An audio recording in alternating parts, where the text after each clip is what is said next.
Before we can start writing TypeScript, we need to install it. There are two main ways to install TypeScript, globally and locally. You can install TypeScript globally, which means you do the installation once and then it's available for all current and new projects on your machine. Though a good option to have for quick experiments, it's discouraged due to risks involved, primarily version conflicts. Therefore, we would not be using this method, but I'll just tell you that you can do this installation from command line using npm install-g TypeScript command, and then verify proper installation using tsc-version, where tsc stands for TypeScript compiler. Now let's have a look at local installation, which is the preferred method for most projects. By installing TypeScript locally, each project will have its own version, avoiding potential conflicts between projects that need different versions. But before we go too far in this rabbit hole, let me clarify a fundamental fact about TypeScript abundantly clear so that we understand what and why we are doing all of this setup. Neither browsers nor Node.js have any clue what TypeScript is. They just understand JavaScript. Whatever we do with TypeScript, like write code, configure, blah, blah, blah, the end goal and result is that TypeScript files are compiled into JavaScript files. In other words, the end product of your project is not TypeScript, but JavaScript, which is consumed by Node.js, browsers, etc. All the steps we are about to do are steps in that direction. With that understood, the first step is to create a project folder. For that, choose a location on your machine where you would like to create your project, then follow my steps.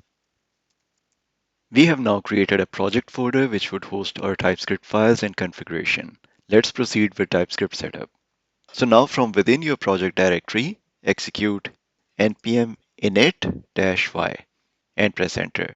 This converts your empty project into a node project by creating a package.json file in it, containing metadata about your projects like name, version, and a list of dependencies. Here's the file it created, and you can see there are no dependencies, so let's change that by installing our first dependency, that would be TypeScript. So for that, we are going to use the npm install command, where npm stands for Node Package Manager, which got installed with Node, and we're going to use the save dev flag to make it a development dependency, and then provide the package name, which is TypeScript. This will install TypeScript and save it as a dev dependency in your package.json. You'll also see a node modules folder and a package log JSON file, indicating TypeScript is now part of your project. In case you are unfamiliar, dependencies are external libraries which are downloaded during npm install step and made available in your project in node modules folder. To verify the installation, you can check the node modules bin folder and or run npx tsc version. If you see a proper version being spelled out, it means the installation was successful. Now that TypeScript is installed locally, you'll run it using npx, which is a command line tool to execute Node.js packages locally from within your project. It ensures you are always using the local version of TypeScript, even if there is a global installation of TypeScript on your machine. TSC is a command line tool that got installed with TypeScript and stands for TypeScript compiler. Now we can continue remaining steps from within the command prompt or shell, but a more fun way is to proceed from within Visual Studio Code, where we can see the result of each step as well. Since it's installed on your machine, from within your project folder, issue a command code space dot and press enter. This is going to start Visual Studio Code in context of your project. Let's open the integrated terminal from within Visual Studio Code and proceed with our setup. To do that, I am going to go to View menu and select Terminal. We can also start from here. I'm going to use command prompt and not PowerShell for now to keep things consistent with what we were doing. And you can see there is Node modules folder where TypeScript has been downloaded and made available. All right, this is the package.json file, and it has TypeScript listed as a dev dependency now. Now that TypeScript is installed, we need to set up a TypeScript configuration for our project. This configuration file, called tsconfig.json, is crucial because it tells TypeScript how to behave, what files to include or exclude from compilation, and what compiler options to use. So let's create a tsconfig.json file. And to do that, we are going to issue a command npx tsc-init. This will create a tsconfig.json file with a bunch of options, and this is the tsconfig file that it created, and we can look at the actual thing as well. And you can see this is the tsconfig file which was created with a bunch of options, most of which are commented out. Only some settings are active, which were listed in the command prompt. You don't need to understand this file at this stage, except a quick word about some of these. First is the compiler options section. It is the most important section which tells TypeScript compiler trying to create JavaScript files from TypeScript files how to behave. Here we have a few important settings like target, which allows us to use modern JavaScript features and is a latest version of JavaScript, ECMAScript 2016, or in short, ES 2016. Then we have module, where we are using CommonJS. This is a standard module system used in Node.js projects and basically tells TypeScript how different files share code. That is, are they using export and require syntax or import export syntax in ECMAScript module, which is a newer way of sharing data. We are using a safer option CommonJS here. That's all I'm going to say at this stage and move on to the next options. The next option to consider is outdir. So Node by default, TypeScript would create a JS file alongside TS file after compilation, but it clutters your code with unintended files. So we use the outdir to tell TypeScript to save compiled files in a separate folder. I'm going to uncomment it and specify that folder name called dist. And now my compiled files are going to go to dist folder. Next, we have strict true, which enforces stricter type rules and helps you catch errors early and write safer code.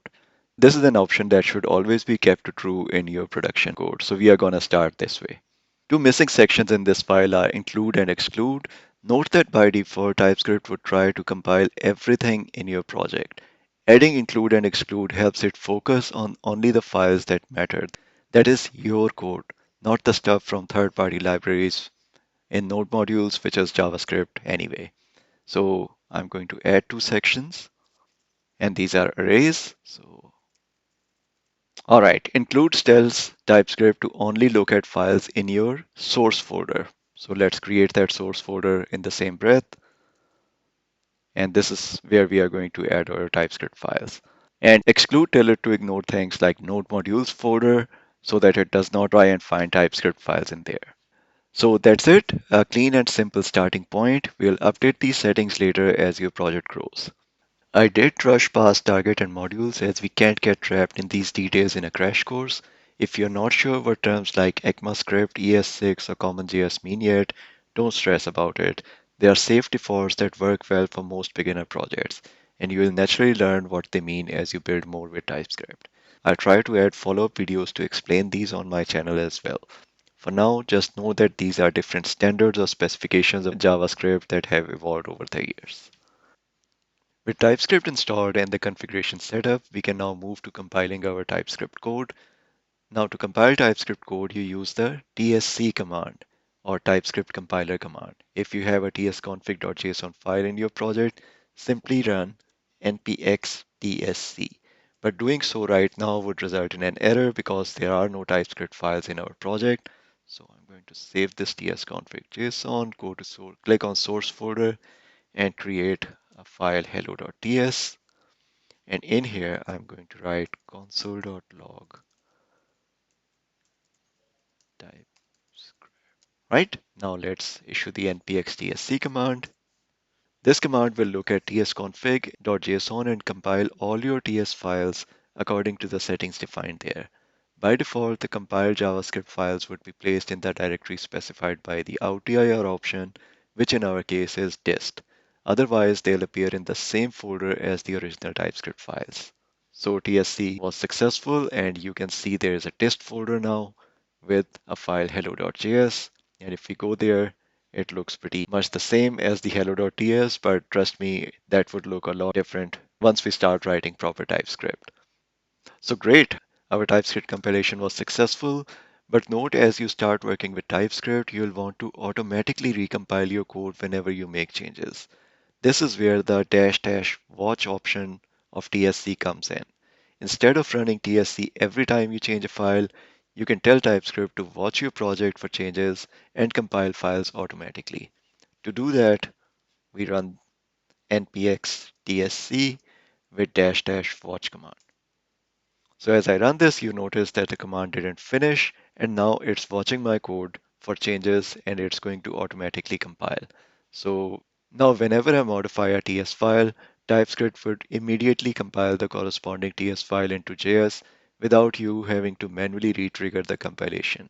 And that would be really fast. This is particularly useful when you're working on larger projects and need real-time feedback. So to test this, I'm going to change this hello to hi, press Ctrl S to save.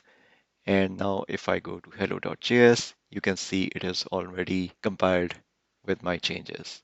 And it also said file changes detected, starting incremental compilation over here.